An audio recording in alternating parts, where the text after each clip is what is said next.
Karen Best is an attorney whose practice is dedicated to assisting families confronting legal issues related to age, disability, primarily in the area of estate planning, probate, guardianship, and trust. Karen has dedicated her practice to serving the elderly and persons of any age with special needs, as well as addressing with compassion and care the special role played by caregivers. She is especially proud of serving as a court-appointed attorney or guardian for abused children in Child Protective Services cases before the Tom Green County District Court. Karen serves on the board of directors for Hospice Foundation of San Angelo and the Adult Enrichment Center, and is past board member for the Alcohol and Drug Abuse Council for Contra Valley. She has served as adjunct professor at Angelo State University for 9 years. Karen and her husband John's a board member here, has 2 sons, Hayden and William, and are members of the Emmanuel Episcopal Church. Her hobbies include writing as well as organizing academic enrichment. Activities for children include sponsoring and co-sponsoring the San Angelo Legal Robotics Team for elementary and junior high students, whatever that is. Without any ado, we just, Karen, please come up.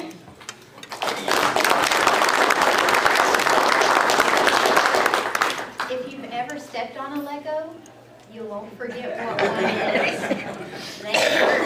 It's like stepping on glass. I thank y'all very much for letting me come and speak to y'all today. I am sorry my husband's not here. We do have a child who has been ill and has been hospitalized, and he has severe asthma, and we live in Santa Rita, so I won't say anymore. Miss Blair, I won't say anymore. But I do really enjoy the opportunity to speak to individuals about issues having to do with the elderly. I don't know, there are multiple audiences for this. Sometimes when people come into my office, they come in to talk about what they're going to do with mom or dad, because suddenly they find themselves in a situation where they've transitioned from being the adult child to the caregiver. I have individuals who are once again in a caregiving position for their adult children for different reasons. We have sandwich generation individuals who are going into their own retirement or in their own retirement, and they're caring for their children and their grandchildren. And so I could talk in this speech today from any one of those angles, but I really want to focus today because it seems to be after the holidays where I find a lot of my clients on the caregiver role. And before I get started, there are just so many individuals in here that work in the same area that I work in with some of the same population I work with, that they just do a tremendous job. And your elected officials in this room especially come at the job they do with people with mental disabilities, with guardianship issues and the like. They come at it not just because it's their job, but because it's their heart. They walk into every one of these cases with a lot of heart, and they give of their time and their energy and sometimes even their money to these individuals. And I just want to give them, especially Judge Howard over there, a big round of applause for what they do here.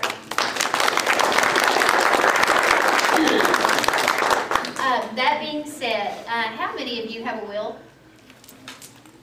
And with that will, you have powers of attorney, right? Y'all know what those are? Okay. And so y'all are set. Y'all don't need this speech anymore. Y'all have an attorney. Y'all don't need, no, it never goes wrong either, does it?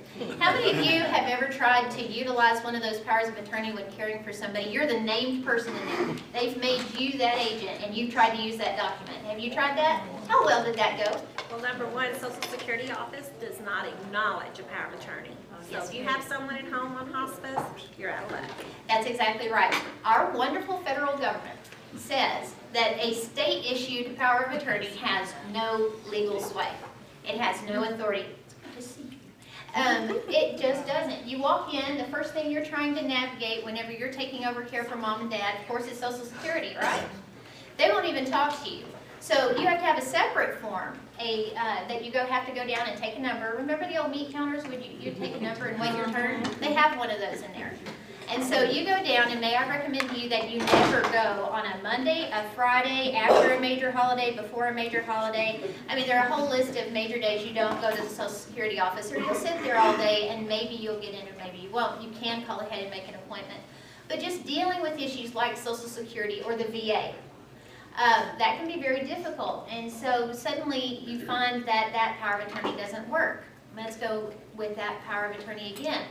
people walk in and they go, I have power of attorney over my mom. And I go, okay, well, let's see that power of attorney that you've got. Do you have a statutory durable power of attorney or a medical power of attorney? I don't know. What's the difference? I have clients who are afraid to admit to me that they don't know the difference between those two documents because they don't want to appear like they don't know what they're doing. And yet, maybe those documents were drafted by your mom and dad, or maybe you did yours a long time ago. Maybe you haven't seen them. Do you do powers of attorney every day for clients? No, you don't. You get them done and you put them away in your safety deposit box or your hip pocket, or you hide them in your lingerie drawer like my mother does. And I'm like, seriously, mother?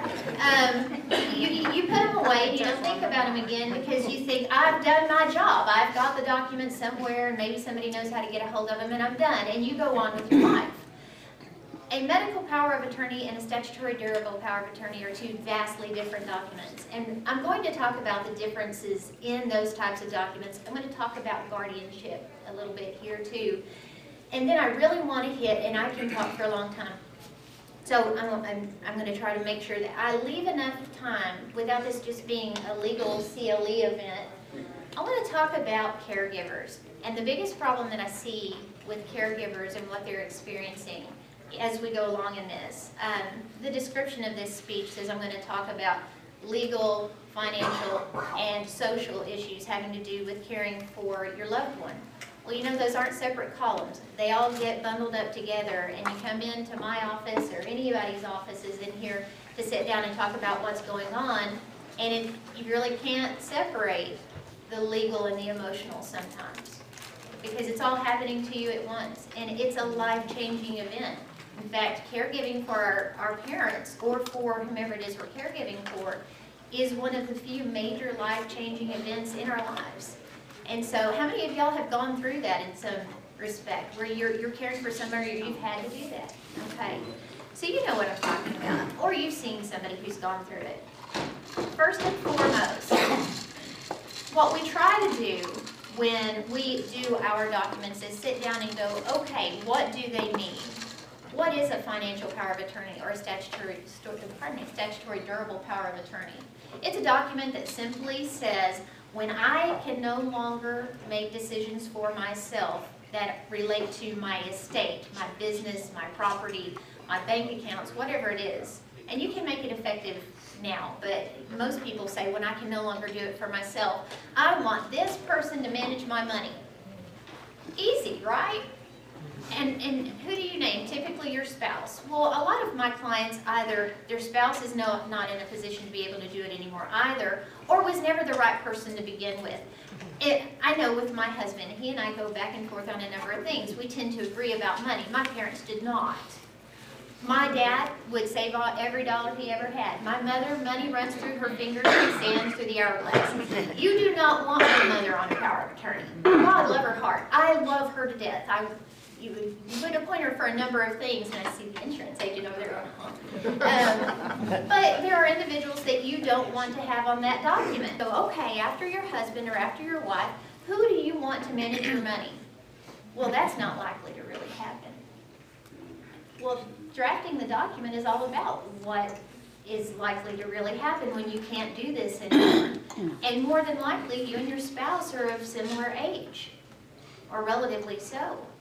And so you really want to make sure those alternates that you name on there are going to be able to, one, take on the role responsibly, and two, somehow have some agreement with you about how you want your money managed. Okay?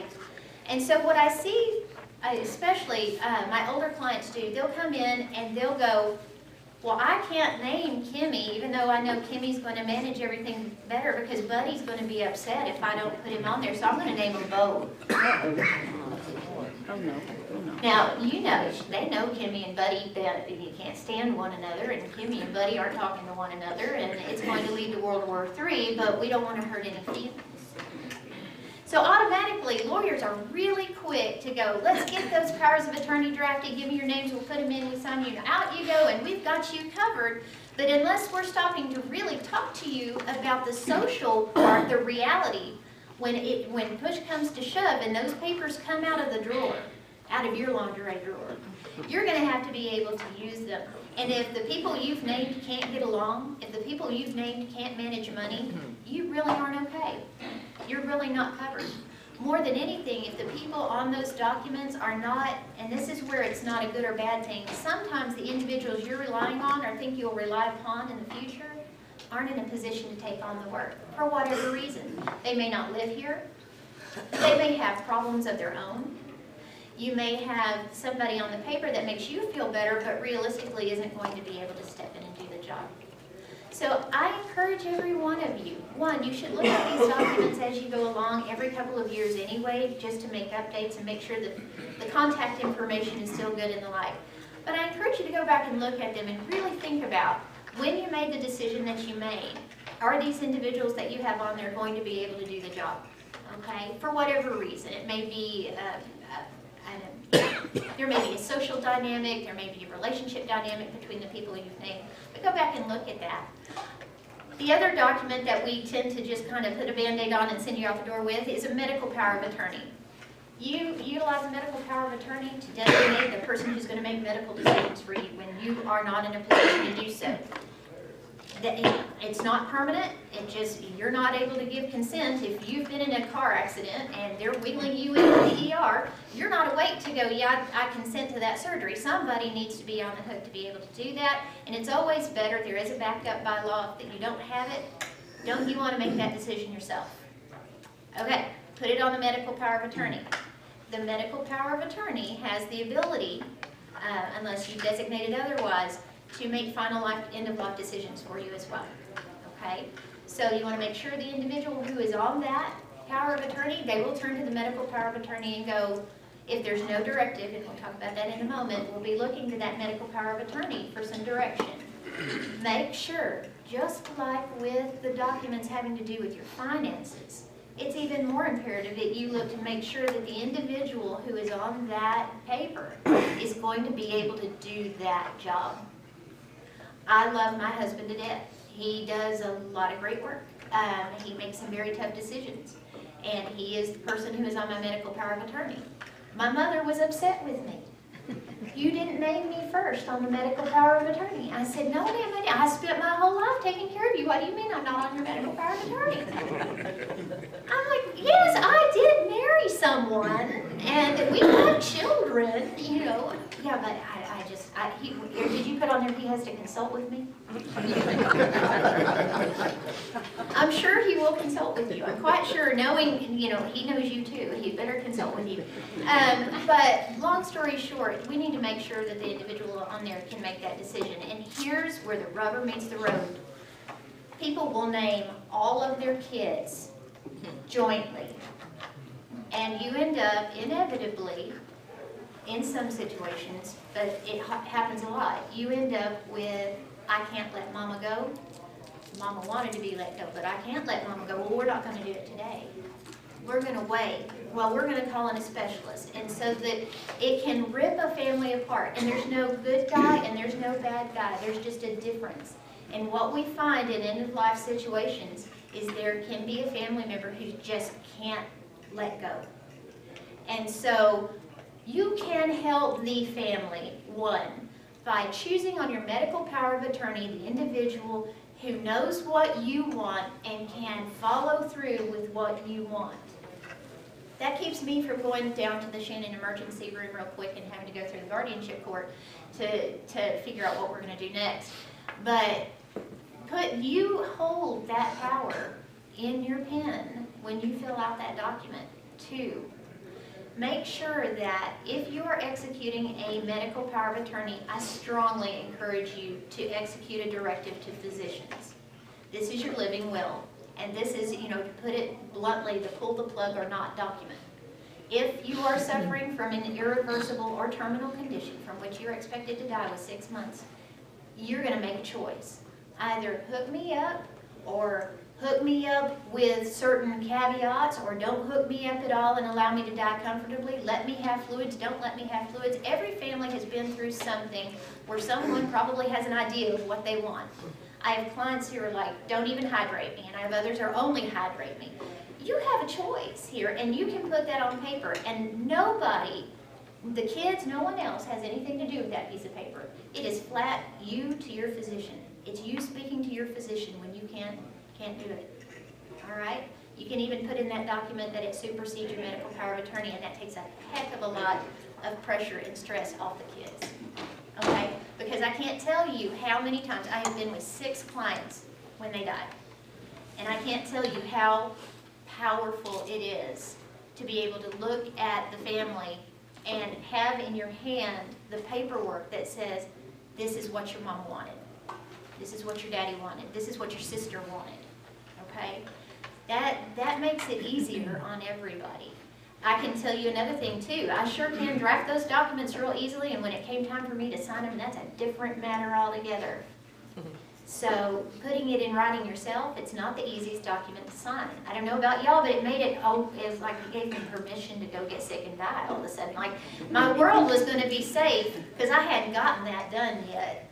And so after I had it done and put in the safe deposit box, it was like, oh boy, you hit home. It's real. You got to do this. So those of you who haven't done it, this isn't like biggie sizing your order as you go through McDonald's. I'm not saying come to my office and draft these documents. I'm going to go wherever you go and get these documents done if you don't have them done.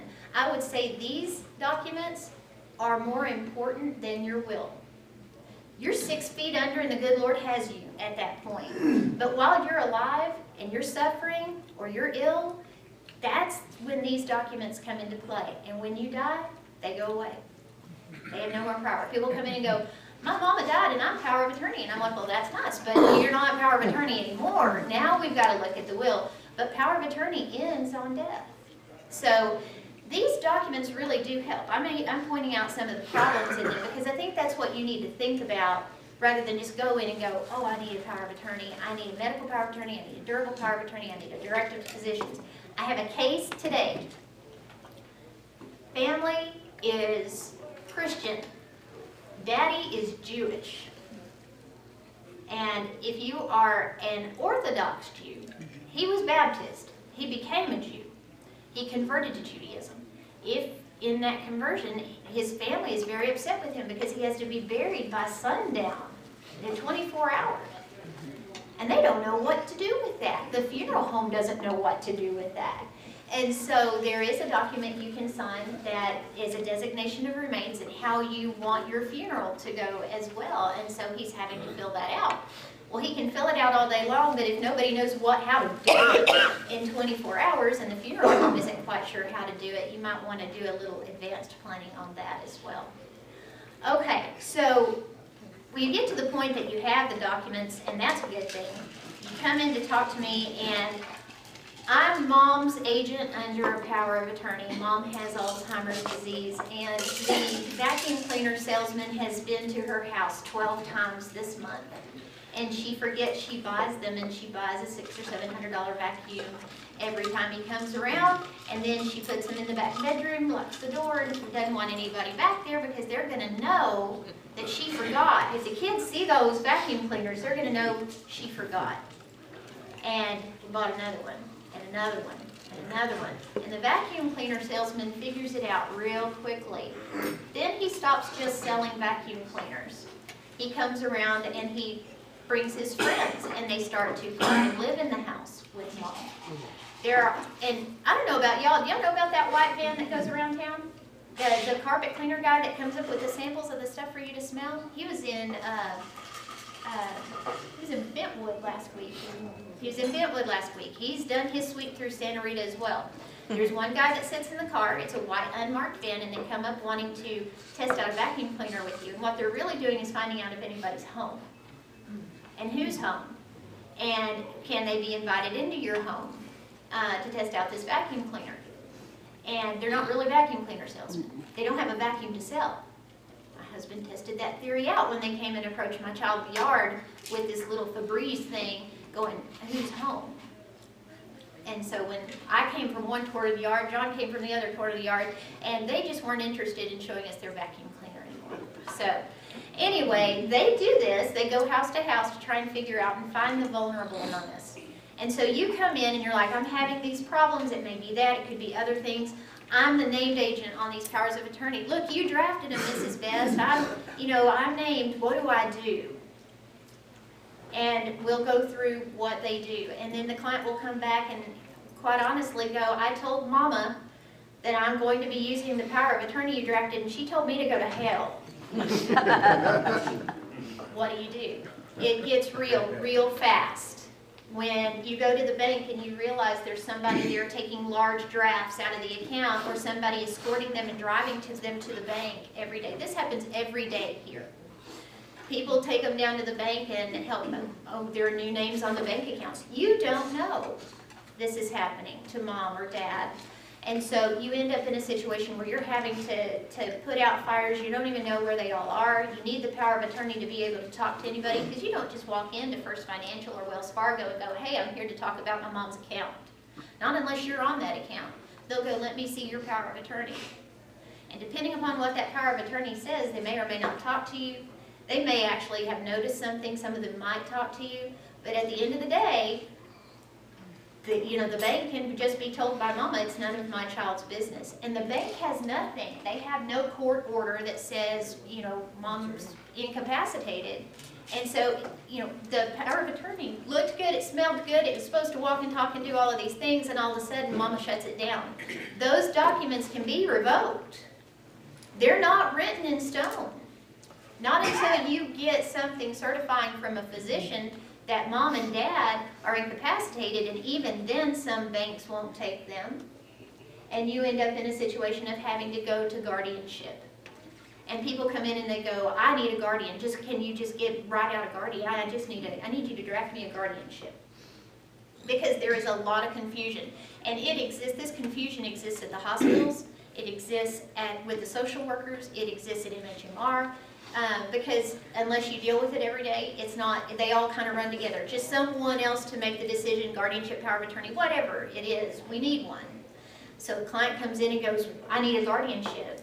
Well, when Mom and Dad aren't going to abide by their own rules, they're not playing by their own rules on those powers of attorney, you may have to go to the court and apply to become guardian, just to protect them.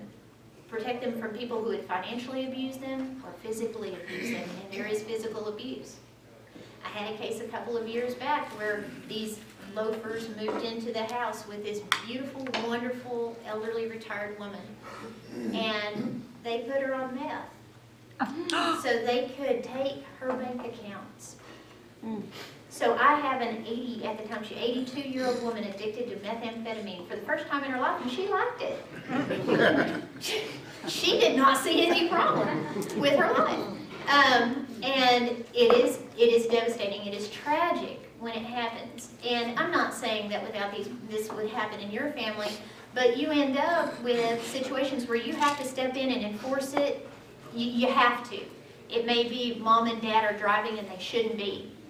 Why are their keys, Daddy won't give me the keys to the truck.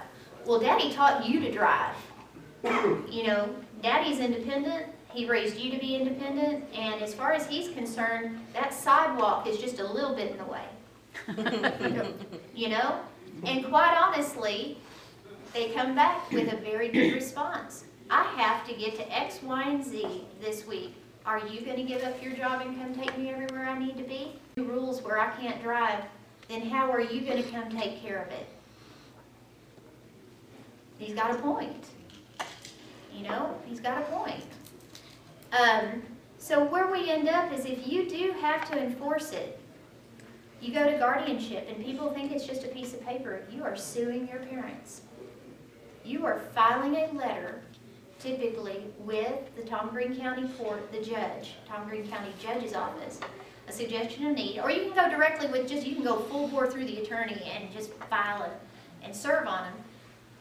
Typically, if you want to soft shoe it, you can file the suggestion of need letter with the Tom Green County Court. They will appoint an investigator who will just look at the situation first and assess if there's a lesser restrictive way to handle the situation without having to go to guardianship. That can help because sometimes that investigator, and I've had 84 of those cases so far, we don't always have to go to guardianship. Sometimes we can just get Mom or Dad to listen to the independent third party.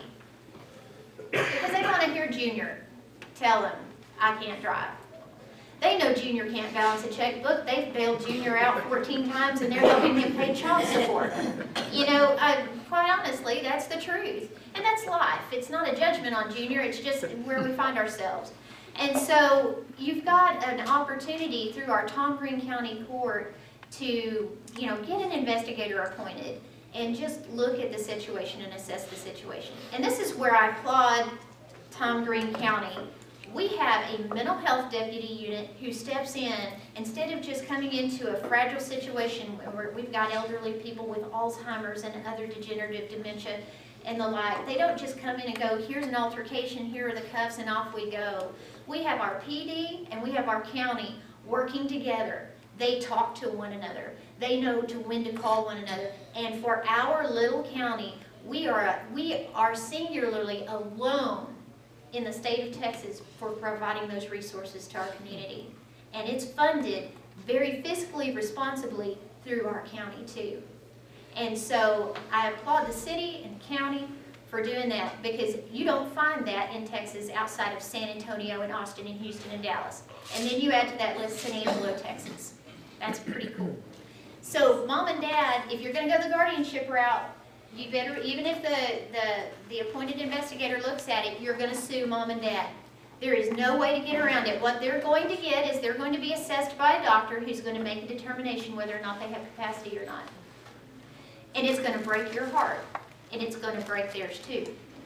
And there's no way around it. If you end up having to step in to help them because they're not abiding by those powers of attorney, then you're going to step into guardianship, and they will be served by a peace officer wearing a gun, because it's the only way it's allowed to be done in the state of Texas. And I hope that's a legislative change we can get done, because it's not safe for the peace officer. It's sometimes not safe for the individual being served, because they think they're being arrested. You're dealing with somebody who thinks he's 17 or 18 years old again, and here comes a peace officer up to the house with papers that when you look at them, they're scary. You ever been served with papers? I wouldn't want to be served with some of the papers I serve. I wouldn't. And, you know, you open it up and it's 18 pages of legalese and a document on the end that says, you're nuts. It's not cool to get it. And guess whose name is on the front of it? Junior is on the front. Junior called you in, and all of this stuff is because of Junior. And what are the odds at that point that Junior is going to be able to sit down with Dad and work something out? Not very good. And it goes downhill from there. And that's why utilizing that investigator is good, because they can be the bad guy. They can actually, they have the authority in Tom Green County to file that application and go, I'm the bad guy. Karen Best came in and said, we have an unsafe situation. We've got to get somebody appointed. And I'll go in and say, Mr. or Mrs. So-and-so, help me help you. Since we have to do it, your doctor will be the bad guy too. The doctor says you need some help. Who would you choose? And they'll go, Junior. And I'll go, thank you. Let me talk to Junior. And I'll go over and Junior. Junior's like, thumbs up, and we'll put Junior in, and it respects the dignity, the independence of the individual who is about to lose their civil liberties. Because unlike a power of attorney, we can change it. We can change our mind on who we want to do it, because we always have the power. We always have the power. In guardianship, that court says you no longer have this power. In Louisiana, guardianship is known as a legal death. Isn't that nasty? It's a legal death. There's a French word for it, and I don't speak French. So I know mort, but I forgot the other part. But it translates to legal death. And so they will no longer have the ability to make these decisions for themselves anymore. And that's a tremendous blow to them. If you can, in going through this process, respect their independence, if you can respect them as human beings, as the people who raised you, as the people who got you to where you are, that's a tremendous gift. And so, again, here in Tom Green County, we're special, because we can do that in a way that in other places would just arrive at a name, Junior suing you, and here's the peace officer, and we'll see you in court on before, you know, the first Monday after 10 days of service. We can be more. We do it better here. I'm just gonna say we do it better here. Karen, can we start taking questions now? 'Cause we're getting- Yes, I'm sorry, I told you I could talk forever. Can I have 1 minute, just 1 minute here? I want to talk to my caregivers, and if you're not a caregiver, you might become a caregiver, or you may be supporting a friend who's a caregiver. What I get with my families that walk in is they're in a terrible spot. Yes, we're going to talk about guardianship. This is all about authority, whether we're getting it through a court or we're getting it through the paperwork that you're doing. But let me tell you, give yourself as the caregiver permission to say no. It's especially hard for daughters.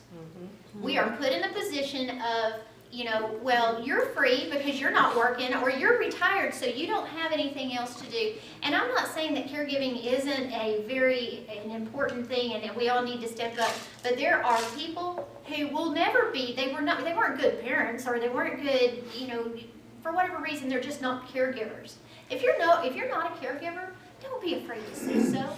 And if you are just present, it doesn't mean that you are the only designated option for caregiver. I have a client who absolutely comes in, she talks to me, we talk through these things, and what devastates me, because she started making me see it in other clients, is I will bury my caregivers before I bury the people they care for. They will knock themselves out, they won't sleep, they do not take care of themselves, they don't go to the doctor themselves. They are the walking wounded, and it is a thankless 24/7 job. They feel guilty when they get a caregiver to go get their hair done. They feel guilty when they go to the doctor. And family will do that to them. You'll call and say, okay, I have to be somewhere 10 to 1. Well, I don't know, that's my bunco game, and blah, blah, and he's your husband, or you live closer. Whatever it might be, there are times when we just reach the point where either we're not well equipped to do it, we can't keep them safe at home, we can't give them the interaction. I have clients who have no social interaction because somebody's too guilty taking care of them at home to get them out. Oh my gosh, a nursing home, it's terrible. No, he didn't ever want to go to the nursing home. Well, I don't think he wanted to be cloistered in a room in front of just the television either with no interaction. That's not good either. So sometimes you have to look at other options that you otherwise just thought you never might have to, but do it. It can save you, it can save them, and I promise you, I am losing this, and the reason I'm adamant and passionate about it, I'm losing my caregivers this winter to flu and whatever that other respiratory thing is going around. I'm losing my caregivers. Either they're so sick they can no longer take care of the person, or I'm burying them, and I'm not overstating it. So, anyway, I'm sorry, I had to just put that in there. I get in my stump. Well, Karen, I have the first question. Yes. Would you be willing to come back and speak to us again? Yes, I'm sorry, I prattle on too long. Absolutely. No, you're so interested. Go ahead. Here, Yes. something that also you were talking earlier about people putting things in safe deposit boxes and things like that. Yes. And this is something that I deal with when I'm doing wills, and if you would touch on that, about making sure that you have somebody else who can access your safe deposit box. Yes, a very good point. You can have the best documents in the world. If something happened to me, who's going to go digging through my mother's underwear drawer to figure out where all this stuff is? Literally, and she's going to kill me. Don't put that anywhere. But I mean, seriously, you know, I have a safe deposit box, and I've got the little red envelope and a key, and does everybody know where it is? No. Make a list. Here are where my documents are. Give it to the right person. Make sure they have copies of the powers of attorney too. Make sure that you have signed something saying that person has HIPAA release. Even talk about your case. I had one of my best friends driving down like a bat out of Dallas to get down here. She's mom's medical power of attorney. Well, mom is in the emergency room at Community, and mom's documents are in Mertzen, Texas. And her daughter, who is the medical power of attorney, is up in Dallas calling the emergency room going, what's going on? And they're like, we don't have authority to talk to you. We have no medical power of attorney. You can put those on file at medical places, with the doctor's office and the hospitals, one. And two, make sure you've signed everything and gotten everybody copies, and they know where to find them. Big point. On that durable power of attorney having to do with all of your estate stuff, record it with the Tom Green County clerk, because guess what? They get lost. And if you've recorded it, you can go down and ask the clerk for a certified copy, and it's as good as the original for a title company or anybody else who has to deal with it, okay? And on that federal issue, just go ahead and go down and become somebody's representative payee, that's what it's called, for Social Security. Go ahead and get that ball rolling, because it takes a little while, okay? We haven't even touched on nursing home and money and all that good stuff. Yes, I had a question asked Sunday night at church. yes, sir. Lady is a nurse. She's on a cruise. She walks down by the pool, and there's a guy laying there like a beached whale, and he's got across his heart, D-N-R. She said, "Is that legal? Would that pass for, do not resuscitate if he was..." This is like a bad law school question. Or were those his initials? I am not qualified to answer that question because they're in international waters. And so Texas law applies. So I don't know what the maritime law is on that. Tattooed across. Deflect. On the deposit box, well, make sure that that more than one person has access to your deposit box than just the person you thought. Bad things happen. So make sure that you've got it all lined up, or don't use the deposit box. Because you're gonna need to get a court order. Because I had that one, where the client came to me and said, all of my dad's documents, everything about his life is in the deposit box, and the bank won't even let me in the door. No, and I'll tell you, it's really frustrating when you finally do get into the deposit box and then you figure out it's empty because somebody went to the nursing home and put a power of attorney under mom's. And signed it, and they used that to go get everything out of the deposit box, and that person's long gone. Okay, we're going to have to cut it off here. Yes, Molly. I'm sorry.